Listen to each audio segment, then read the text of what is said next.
Hello everyone, welcome back. In this video, I will show you how to stake NOSANA. In order to do this, you first have to launch your Phantom Wallet mobile application and then you just have to log in into your account.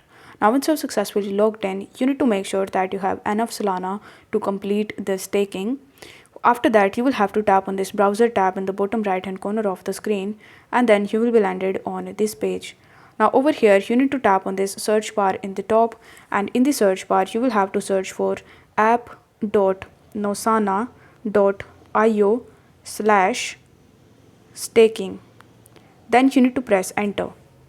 Once you do this, you will be landed on this page where you are going to see this prompt which says welcome to the Nosana network. So over here you need to log in with your GitHub account, or you can even connect your Solana wallet to get started. So over here you need to click on connect wallet and then you need to select your Phantom wallet. After that you need to tap on the connect button in the bottom and then it will show you your connected account.